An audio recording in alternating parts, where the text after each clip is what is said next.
this is wrestling, but the hands are going everywhere. And it's also got a violence to it that is inappropriate for a grown man to be wrestling with a kid. And it's happening and you're struggling. And it's hard to totally describe that feeling of, I don't want to be a baby. I don't want to make a big deal out of this. So can it just stop? A critical component to mind control. Being made over to be clones of the person who's at the top of the pyramid. Interested in this subject because of my own cult involvement. I was recruited in 1974 into a front group of the Moonies. Hello, I'm Dr. Stephen Hassan, and we have a new title for my podcast called Cults, Culture, and Coercion. And I have on with me a very special guest, a fellow mental health professional who I met and I attended his one-man play that blew my mind. It was so very, very good. I want to introduce Jay Sefton, who is an actor, a playwright.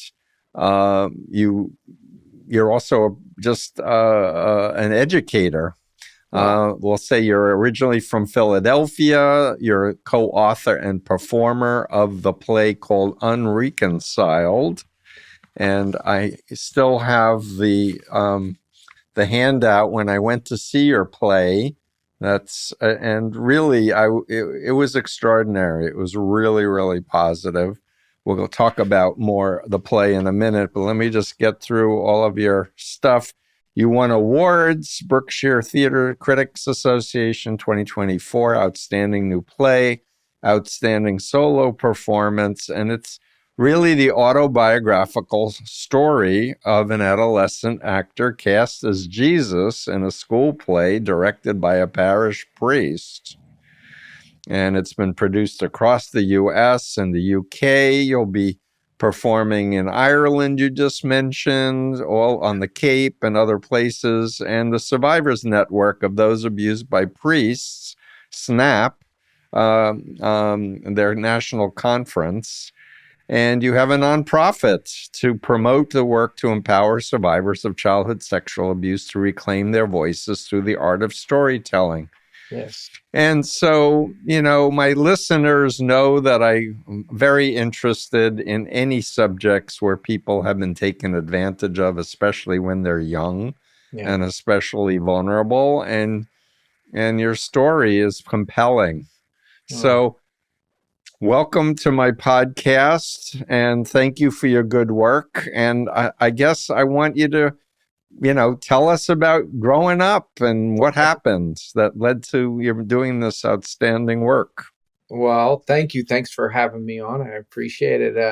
You mentioned I grew up just outside Philadelphia, about 10 minutes west of the city, and in a very Irish Catholic neighborhood. And the church was kind of at the center of all things in Havertown. And there was a particular priest who I came in maybe 2 years before my 8th grade year, and had done this passion play. And it was a huge honor to be picked to play Jesus. And I was elected by the other kids in the class. And so this was like a huge deal. I tend to be a shy, introverted kid. I was. And so it was kind of out of character for me to want to do it, but I had always wanted to be an actor. It was something that I kind of knew from an early age. And this was really my first, sort of role was as Jesus. And the priest that was the director, wrote the script, ended up being defrocked in large part for his abuse of the kids playing Jesus in the Passion play. And so that's the beginnings. Those are the seeds of this story. That's the background of it. And, do the play. I go to high school, start to drink, there's life goes by, and go to college, dropping in and out of college, still wanting to act, not really having the courage. I went back to theater as a 22-year-old with the Passion play at 13 being the last thing that I had done. I'm sure it was therapeutic in some way also. To return to an old, yes. Um, yeah, I went back. I've always struggled with stage fright. This last, everything that's happened with this play in the last 2 years. Of course, I set out.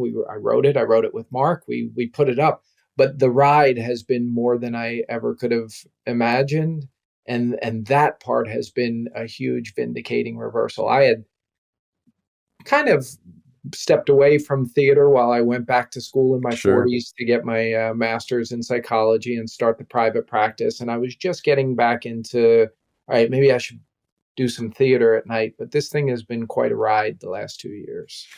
Yeah, and because I saw the play, I want my listeners, if they ever get a chance to see it live, I mean, I still think you could videotape it and it would have a big audience, but just being in your presence while you're doing these different characters, including the younger you, including your dad, you picked scenes that were just so you did voices really well. I have to admit, you just have that ability to make it real for people. Oh, thanks. And your parents didn't get that the priest was abusing you, and you didn't say anything, if I'm remembering. Yeah, it wasn't something. I mean, in the play, I say, like, look, nobody called what happened during the Passion Play abuse. So I didn't either. This is the importance of grand jury reports, of investigative journalism, of podcasts like these that, mid 80s, growing up in a town where, we had the priest over for dinner. It was a big deal that if a priest took a liking to you and, showed attention, everyone supported Right. that. The idea of saying, oh, I don't like what's going on here. It's not typically, that's a bit of I was going to say that's a bit of a superpower. I should say this. I love the Joni Mitchell line, I'm afraid of the devil. I'm scared of the devil and drawn to those who ain't. I've always, the people that have had the capacity from the beginning to speak up, Mm, to say when they don't. I've always been like, wow, how do you acquire that skill? How do you break through the fear of using your voice? I'm learning that now in my 50s. Last week, I went back to Havertown mm. because we're going to bring the play there in the spring of 2020. Great. And in the bar that I grew up going to, that's where we're going to do it. And so I went back into the church and I was walking around and I realized two things. One, I was gripped with sort of a sense of dread and fear growing Mm, up. And two, it's not there anymore. And so I'm really grateful it's not there anymore, but it did get me curious about what was it and what would life have been like had that not been layered in. And, I don't know that we have had the time to really piece through all that fear and dread was. Certainly felt it strong walking into the church, but right. Right.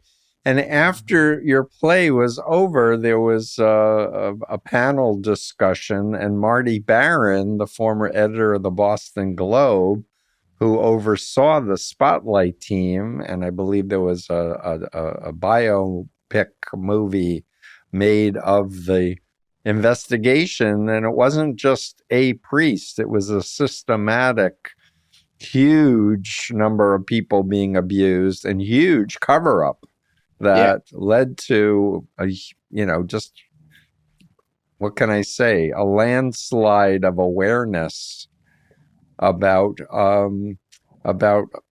religious authority figures harming children, and the church systematically covering for the priests and not taking care of the kids. right. I mean, you look at 10 years prior, so you're talking 2002 is when the Spotlight series comes out. 10 years prior to that, Sinead O'Connor goes on Saturday Night Live and tears up a picture of the Pope and says, "Fight the real enemy." That's what she's referring to, and she lost her career essentially for it. So she was actually 10 years ahead of the curve. Uh, Wow. I on didn't this. know that about her. Had she been abused or just she was aware of the abuse? I believe she was abused. I believe she was aware of the abuse. Mm-hmm. She's got a pretty good memoir that you can Mm-hmm. read. And yeah, if it's one of my email to Marty Barron asking him if he would be on this panel was essentially, and this is 100% true. If it wasn't for his work, I don't get to take a stage and tell my story. Right. This stuff doesn't happen. Grand jury reports don't happen. Investigations don't happen. They stuck with something in the face of a lot of resistance in a Catholic town like Boston. Yeah, and they had I forget the character who is Catholic who was like really being pressured to like kill the story, and his battle of conscience and Yeah, wanting to do the right thing.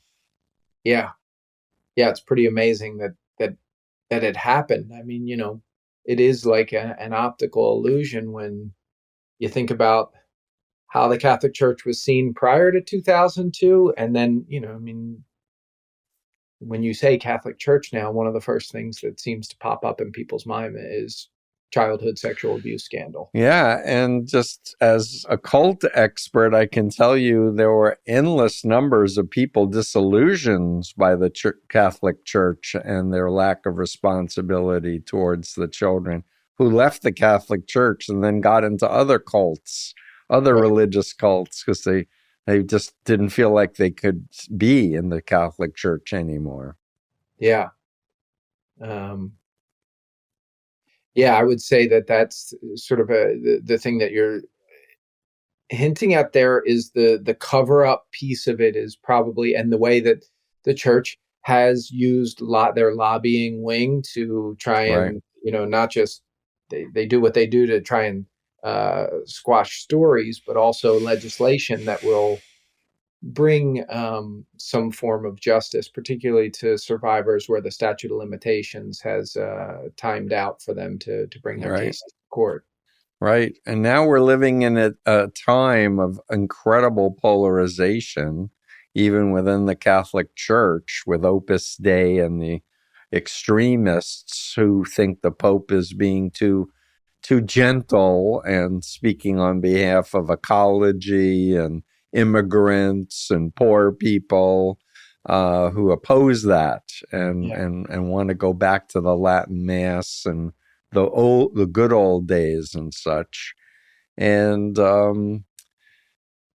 it's really problematic because we want more people to be paying attention to their conscience and integrity and values and thinking before they act and really thinking about not doing harm to others, Yeah, I mean, at the heart of all of it, I mean, I don't know that anyone really would argue with the golden rule. That seems to be fairly Yeah. straightforward, although it seems like institutions, for whatever reason, have a difficult time putting that into practice, and then, it sort of feeds down from there that it's okay to not adhere to that most basic thing. Yeah. So remind me, Jay, when the Spotlight story broke, had you already told your family that you had been abused by the priest?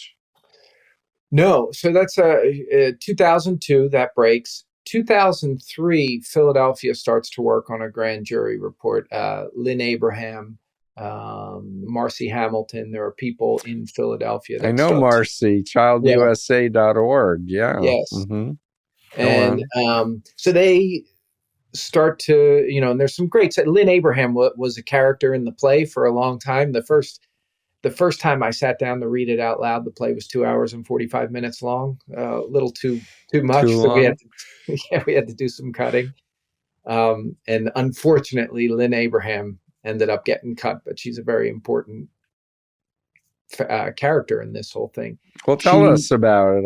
I'm curious to learn more about She was her. the district attorney in Philadelphia. I see. So she started looking into this, and putting together the grand jury report. Now, there was a kid that played Jesus that testified. Mm-hmm. So at this time, I'm living in Los Angeles.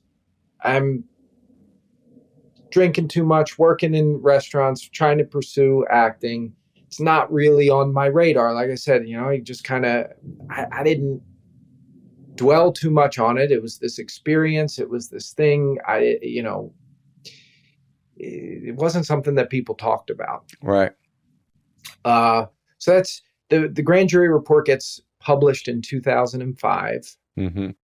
And in 2007, 2 years later, Father Smith gets defrocked, and it's reported in the Philadelphia Inquirer. There's an article. So I receive an email from my dad saying, "Hey, call me. What is this?" And it lists, the story. So I don't know exactly what it is, but I'm reading the article and I'm like, that's all the stuff that happened to me. And I go and I'm trying to think if the grand jury report, whether it was really online yet, I don't know, but it wasn't too long after that I went and looked up this grand jury report. It's like 475 pages and exhaustive. It was made public. It was made public. You can go online now and you can read the grand jury report of Philadelphia. And send us a link. We'll include it in the blog. Oh, okay, cool. Yeah, so I go on and I read this report, and it's like, yeah, that's my story too. And at the bottom of the Inquirer article, there's a victim's assistance number, and it says, if you or anyone has been and my dad says to me, call the number. And in that moment, so it's 2007. There's a part of me is saying and say what what do I say now? I want you to go back. So your dad says, hey, this article came out. Yeah. What's it all about? He recognized the name of the priest. That was your priest. Right. He knows that I played Jesus. He knows, right. So you said, let me read it, and then give us a little bit of your recollection of your dialogue with your dad on this. Well, he says, Jaybird, what did this happen to you? And I said, yeah. And he was furious. He was like, he went straight into, I'll fucking kill him. What? And I was like, hold on. Because now I'm trying to get my head around, like, all right, what does all this mean? I really I'd been going to therapy on and off with a guy in Los Angeles that I liked a lot, but I was paying out of pocket. I was paying when I could, and working in restaurants, I'd be like, okay, I can do it this week. And I'd call, we'd make an appointment, but it wasn't all the time. Yeah. And I'm mostly working through, why life doesn't seem to. Right. But did you say this priest molested me? No, not. No. Okay. I didn't think so. Right. Yeah. I'm not looking at it that way. I'm, right. I had written, now I'm in the midst of writing my first solo show in 2007. Mm-hmm. And this one's called The Most Mediocre Story Never Told. Now, the thrust of that show is, I don't have a story worth telling. I'm bland. I don't have a story. I talk about the passion play in that one. The seeds of this show are in that one, but I just do it as like, I don't know what this is. These are my, if that's the most, what is it? It's the best story ever told, or the greatest story. Yeah, greatest story ever told. So mine was the most mediocre story ever told. I'm bland. I'm mediocre. Nobody wants to hear a story, and it was an exploration of the ways in which I tell the stories that I tell myself about myself in the world. Are they limiting? Are they empowering? Can I get new things out of life by telling different stories? It's the thing that ultimately sends me in the direction of psychology. But I totally skirt the stuff with the church. And I have people after the show, a couple people came up and were like, stuff with the church. And I'm like, yeah, and I just wasn't ready to look at any of that stuff. So my dad says, what is this? I'm like, I don't know. He wants to kill him. He's like, he's furious. And then he finally says, look, call the number in the article. So I hung up with him and I called the number and they answer, Victims Assistance of Philadelphia. Can I help you? And I'm trying to figure out what to say. And so, I'm thinking about the article, and I just said, I played Jesus in the 8th grade Passion play at Annunciation in 1985. And I'm feeling stupid saying this because it's a ridiculous line to speak out loud. And it's quiet on the other end. And I'm expecting to hear something like end. And what I hear is, we're so sorry.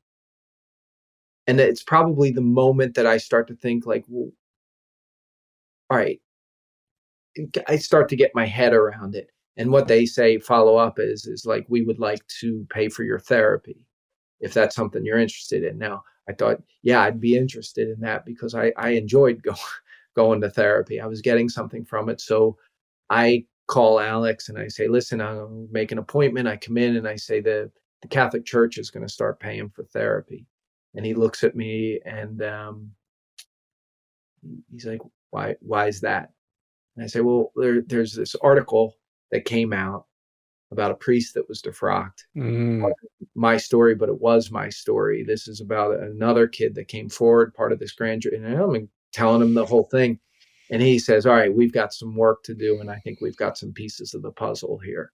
So we start, life starts to, at least my experiences and some of those stories that I tell myself about myself start to get run through a new lens. I hadn't been looking at before. I don't know that anyone was. I mean, I think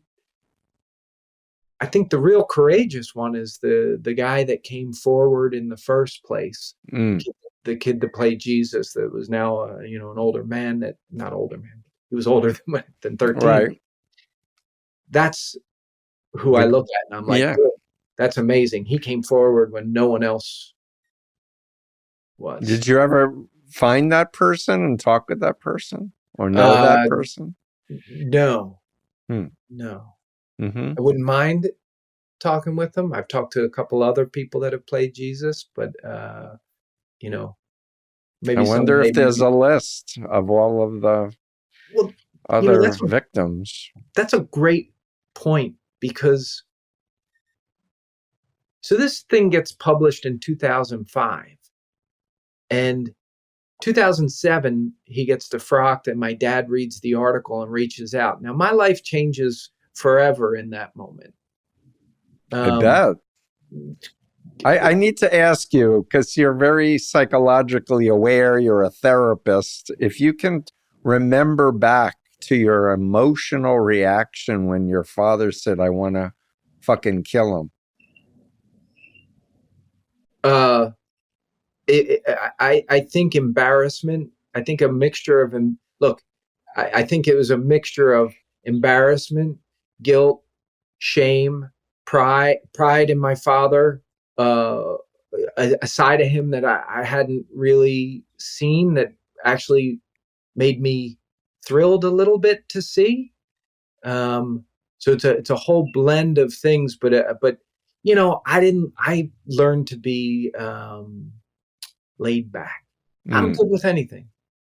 I think that's a byproduct of some of this. I think also, a lot of people have that thing where they learn early in life that their preferences won't be paid attention to, that this is what comes into play sometimes about why wasn't anything said. Nothing will happen.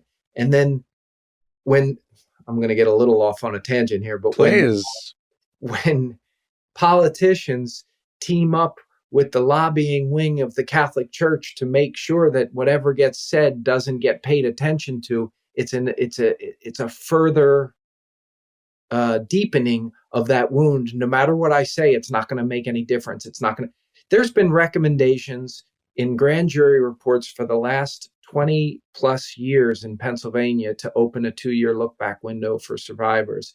And it has been it's been killed in every single session that it's been brought in, and it deepens this wound of like, I don't matter. Yeah. My voice doesn't matter. So anyway, to get back to your question, I think I had developed over time the idea that I'm good with whatever.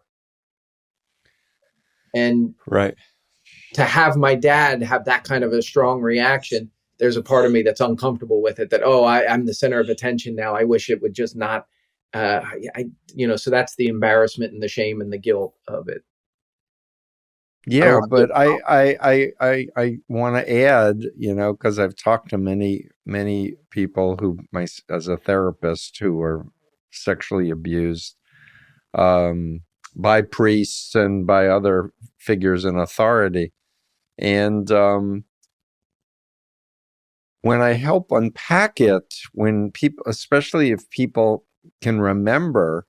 They remember the violator, the predator, saying things like, "Don't tell anyone," or "If you do, no one will believe you," or really warped things like, "You seduced me because you were so cute." So making the child feel like it's their fault for this adult abusing them. What sayest thou? I would say in this instance, my experience was it was shrouded in it was about this theater thing where it was like, you're being because I said to him, can I please put the loincloth on myself? Can I please? Because, we would have to, prior to all rehearsals, all shows. And it was like a couple-month thing. There were a lot of rehearsals, a lot of shows. I had to go into a closet with him and get naked in front of him while he put this loincloth on, the Jesus loincloth.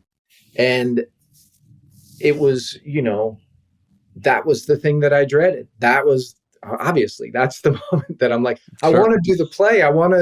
But I don't want this. And at some point I did. So, I talk a little bit about this in the play, that there was an anger that would flash over him that was terrifying, and particularly terrifying coming from a priest as a 13-year-old trying to play Jesus, and I would try to find ways to skirt that moment and say, let me try it myself. And then the anger would come. So I think this is probably an equivalent to what you're talking about like, ooh, and I can feel that thing in my stomach of, I don't know if you've ever cheated on an exam and got caught, or, and that there's that feeling of nerves that runs through you, like, like soda in the veins. And, that's what that would feel like when he would get mad at you, because it would be so laser focused on, any thought of trying to do that again. I remember, Jay, in the play, you were talking about him coming to your house for dinner and roughhousing on the floor with you in inappropriate ways, right in front of your parents. Well, yeah, I mean, this is that roughhousing thing of, wrestling.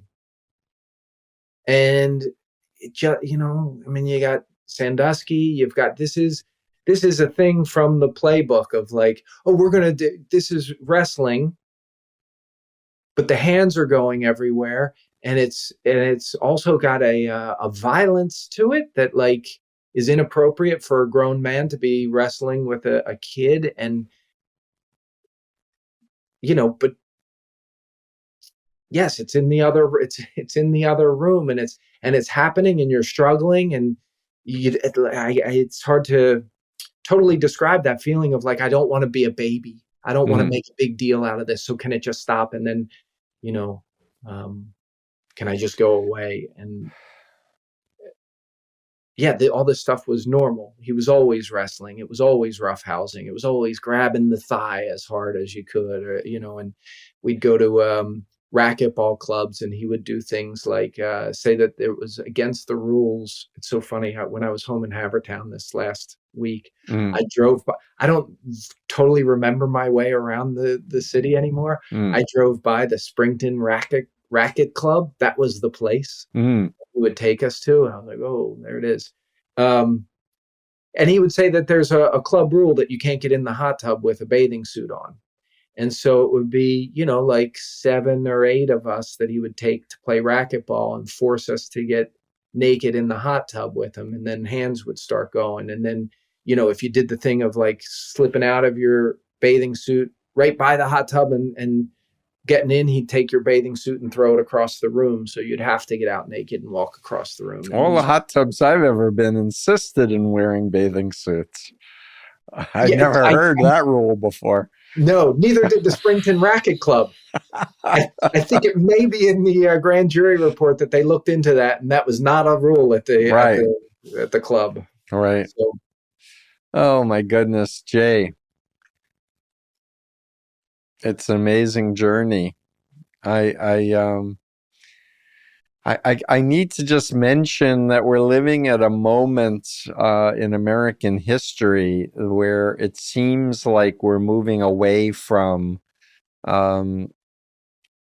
supporting survivors and victims of sexual crimes and abuses with the Trump administration and their handling of the Epstein case. And we have all these survivors of Epstein show up and to speak in front of Congress. And, Trump is saying it's all a hoax. Yeah. It's a Democratic hoax. These women are bearing their souls, risking their getting harassed and their reputations, but just saying, this is a crime, and so many hundreds, if not thousands of us were harmed by these people. Yeah.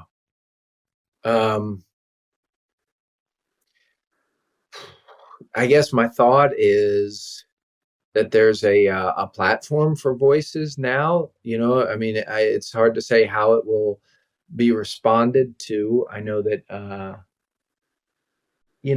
the church has not come to accountability easily, and but there are outlets to, this is the thing. I wouldn't have 25 years ago.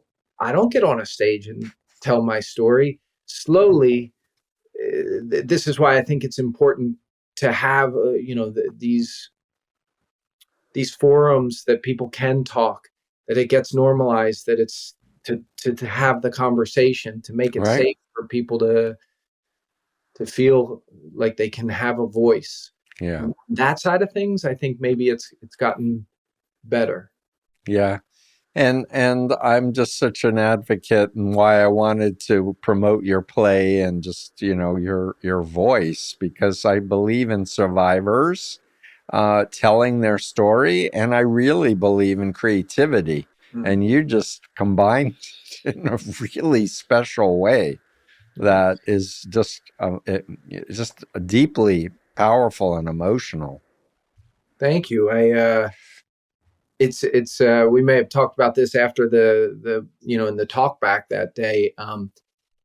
Doing the play is a real act of joy for me. I love playing these characters. I love the accent where I grew up. I like the town. Give my listeners a taste of.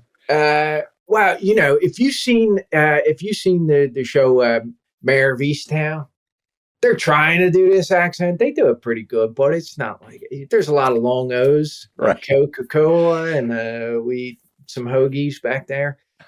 So yeah, that's a little bit of the Delaware County accent. Yeah, that's great. Probably a little thicker than you're gonna find it, but Yeah. So I love theater. I think the arts are naturally, there's a therapeutic aspect to them, and it can be alchemy for. Yeah, and I'm sure that there are lots of other people who just have had this experience, and it's in a compartment in their mind, and they just have not wanted to open that door because maybe fear of the unknown, or how will people react if the truth comes out.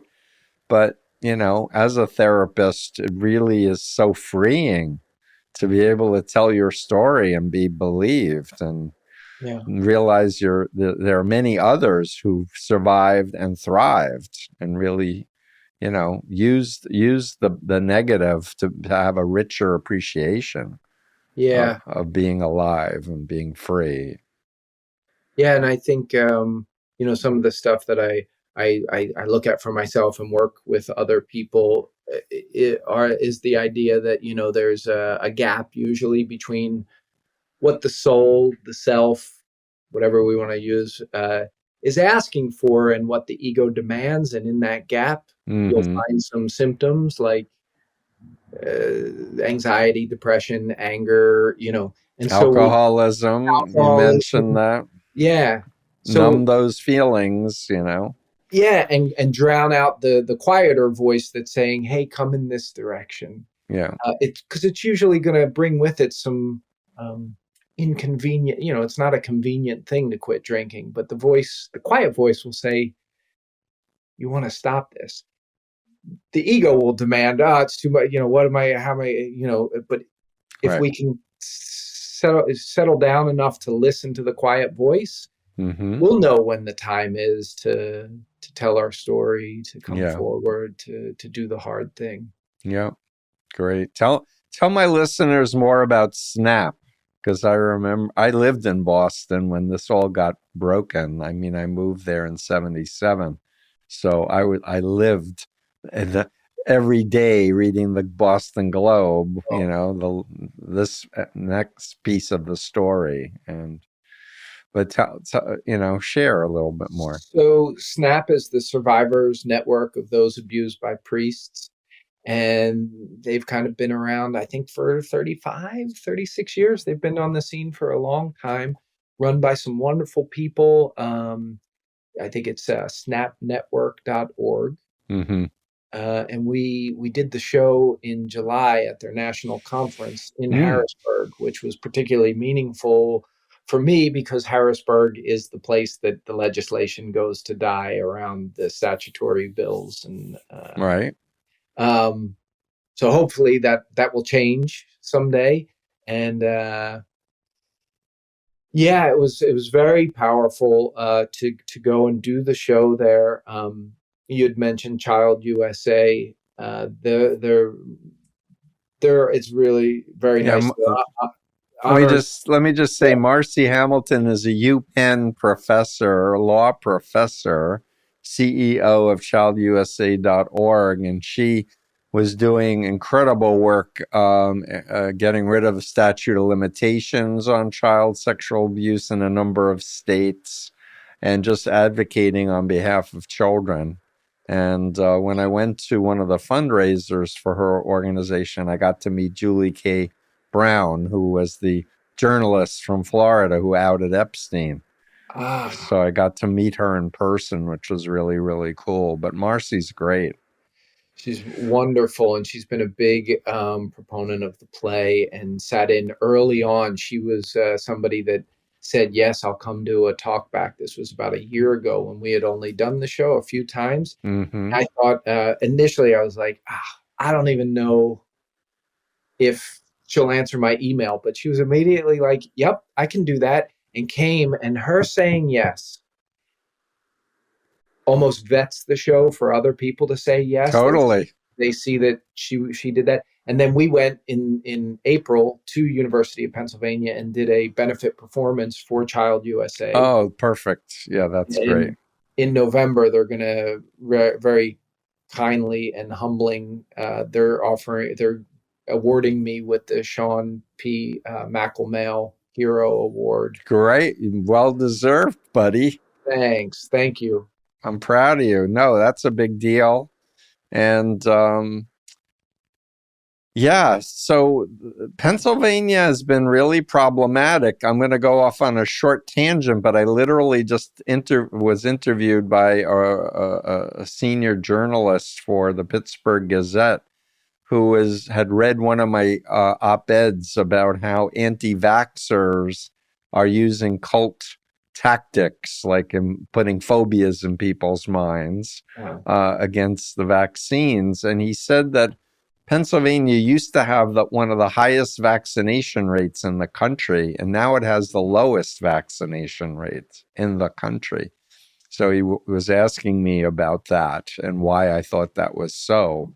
But now this is another piece of information about Pennsylvania and powers that be. I'm going to tell him about you and Marcy to add to the story, because it really is a culture of not protecting, the vulnerable and higher ups with ideologies pushing their crap. Yeah, well, what's been fascinating and frustrating for me about Pennsylvania is, so you had that 2005 Philadelphia grand jury report. Right. Well, in 2018, at the time, Attorney General Shapiro does a second grand jury report for the guy who's the governor now. Yes. Go on. He was the Attorney General, and he does the rest of the archdiocese in Pennsylvania, and it's exactly what you would expect. It's I forget if it was like 1,200 victims with 300 and some priests, and so it's like, it's the big watershed moment. So it's post Penn State, right. And it has caused other states to open the window, the look back window, but Pennsylvania still won't do it. And so like the state in which this sort of set things in motion still refuses to open that 2-year look back window. I guess I just assume there are wealthy, powerful forces at work to just shut that down. The Catholic Church and the insurance industry tend to be the lobbyists that, my understanding of it. Yeah, and they want to shut it down because then they'll have to pay money for people's therapy and compensation. Right. It's a big financial thing. Right. It was one of the things when, so some of the play, without giving too much of it away, is my experience in a victims' compensation fund that was set up by the Catholic Church. And so I received a packet in 2018. So I'm kind of in their system for a while, and I get a packet saying I can go through this program, and they want to do the right thing. They want to give compensation now. Meanwhile, other states have started to change so I think they saw the writing on the wall that this is event, and they're trying to clear up as many cases as they can. And when I said that in my meeting, the attorneys that were working for the church started to come after me a little bit. And by that point, it was 11 years since my dad told me about the thing. So I had started to pay attention to Harrisburg politics. I paid attention when a 2-year look back window opened in Los Angeles, when it opened in these other states. What happened? And then I knew that these compensation funds paid about 1/10 of what gets paid if it goes to court. Right. They want a cheaper option. And the attorneys, I got the sense they didn't like me pointing that out. Like, why is this? Right. And it often includes a gag, that you can't talk about it if you take the money. Yeah, this one did not. I asked them early. I said, "What about my story?" And they said, "Your story is your story." So I appreciated that. Yeah, for sure. Yeah. Amazing. So can I ask, with your practice, do you have like a percentage of sexual abuse, survivors, or is it just a general practice and you see it all? It is a general practice, but we kind of know that the numbers are 1 in 6 for men, 1 in 3, 1 in 4 for women.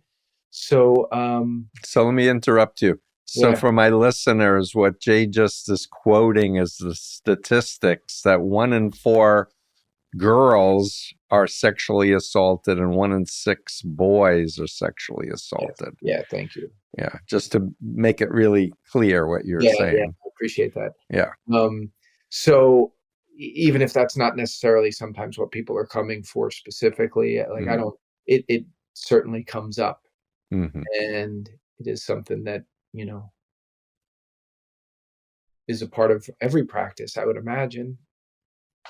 Whether it gets talked about or not, I would think most practices will see it or not know that they're seeing it, and dealing with some of the ramifications of it in terms of what people come to therapy for. Mm. I think about Alex, my therapist. For years, he thought I was just struggling with this and struggling, and that was true. And then there's a fuller picture that comes, and it's like, oh, well, Yeah, I've learned over the years, and I have a course that's online for psychiatrists, psychologists, social workers, and counselors on working with people involved with cults and undue influence. But I've learned you really have to do a detailed history. How did you tell me about your childhood? Were yeah, there rigid rules? Were you corporally punished? What was sexuality discussed in any way, shape, or form? I mean, just some basic, foundational questions, because a lot of people will not say, yeah, I was in a cult. But if you start hearing stories like, my father had a belt that came out every time I fidgeted when I was 3. It's like, tell me more. Was there a religion that your family practiced? Oh, the Mormons or the Jehovah's Witnesses, or we were Christian nationalists. And it's like, tell me more. yeah, And, to look at the foundations of this stuff. It's, but people will come in for depression or anxiety or sleeping problems or whatever. They won't say, hi, I was abused, right, I was beaten and tortured, yeah, or whatever. yeah. Because you don't know what's not normal until you get into therapy. And That's the exactly. therapist tells you it's not supposed to happen like that in a family. I mean, that's sort of where the conversation started about, like, not saying, like, you don't know what's not normal, Right.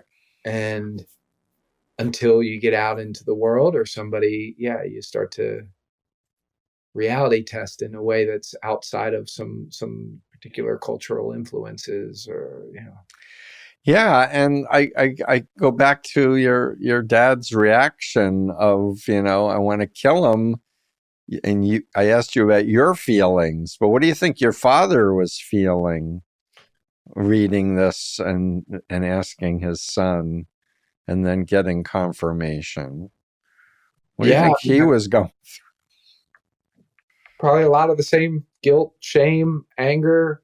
uh What kind of a father was I that I missed this? yeah, yeah, yeah, That I let this guy in my house right, so many times and roughhouse with my son, and it never even dawned on me to say, yeah, hey, cut it out, or that's not right, appropriate. yeah, And for me, I went, because of my background being a, a cult survivor, but also a therapist. Like when my kid was growing up, I would go out of my way to ask my kid, did you feel awkward? Was he touching you in the wrong place? So, like, tell me more, you yeah. know. And maybe I went to the other extreme of asking too much, but you always try to compensate for your kid to make it a little better or Yeah, easier for them. yeah, I'm sure.